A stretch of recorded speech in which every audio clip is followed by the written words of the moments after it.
Honestly, I wasn't happy living.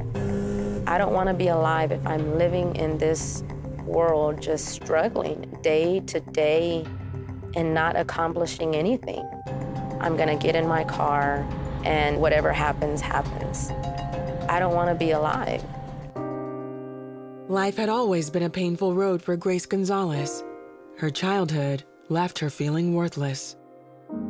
My grandfather was a drug dealer and gang leader. My grandmother was also a maid by day, but then she would spend her nights in the bars. My dad, I just remember him being out a lot. And my mom was just always too busy. Then, her sister Gabriella drowned when Grace was just 6. Right before we found her floating in a creek, I have a memory of her coming up to me and asking if she could play with me and the other kids. And I told her no, because I felt that she was too small and I just wanted to be with the older kids. I felt guilty and I felt angry at myself. So I quickly learned as a child to shut myself off to those feelings and to not feel anything at all. But the feelings were still there, eating away at her spirit. So at age 12, Grace started using drugs and alcohol. By her mid-teens, she was an addict. From the time I was small, I quickly felt that I could do no right, especially after the death of my sister. And then growing up, I just felt that every time I did something wrong, whether it was my fault or not, I got punished for it. If this is the life that is destined for me to live, then I'm gonna give it all I got. By the time I was 25 years old, I was either going to be dead or be in prison for a really long time. And I was okay with that. I felt that I didn't have any value. Grace was kicked out of high school at 16 for drug abuse and left her chaotic home. For the next 6 years, she lived on the streets, landing in jail multiple times for stealing or dealing drugs. Though Grace had heard about God, she doubted he existed.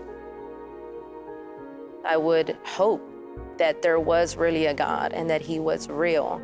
I would actually, call out to him and I would tell him, you took the wrong one, meaning you took the wrong sister, because I'm not doing anything meaningful with my life. I'm a drug addict, I'm an alcoholic, I'm on the streets, I'm hurting people, I'm hurting myself. One night when Grace was 22, she overdosed. She later awoke, angry to be alive. Grace then sped off in her car, hoping to end it all. I remember feeling so angry and hurt and hopeless. And I might die, and that's okay. I didn't care. It was just about 20 minutes after that, I wrecked. I started flipping on the freeway, and then everything went black. A bystander rushed to help and dragged her out of the car. Flames surrounding me. I felt a fear in my heart and in my mind that I had never felt before. I said, oh my God, I'm in hell and I deserve this. And that next moment, a hand or an arm reached in from behind me and snatched me out of there. And when I woke up, I was in an ambulance being worked on by paramedics. And I thought, I have to give this God a chance. And I said, God, help me. But when I said it, I meant it. And that's it, I was out again. I woke up 10 hours later by myself in a hospital room next to an open window. The sun was shining in.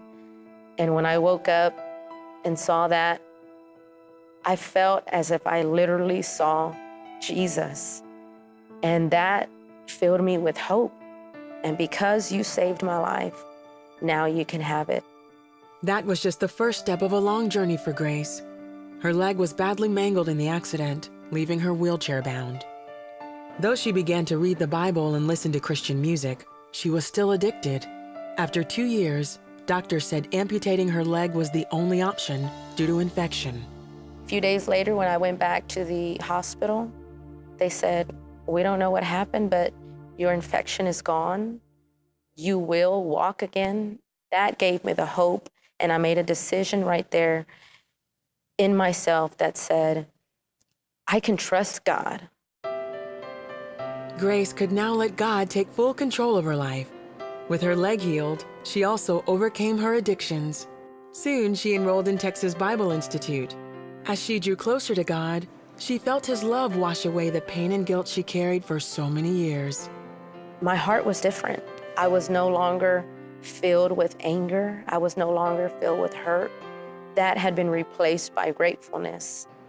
I am the happiest I have ever been. And I feel like I want people so badly to get it, that this hope is available and attainable for everyone, and His name is Jesus.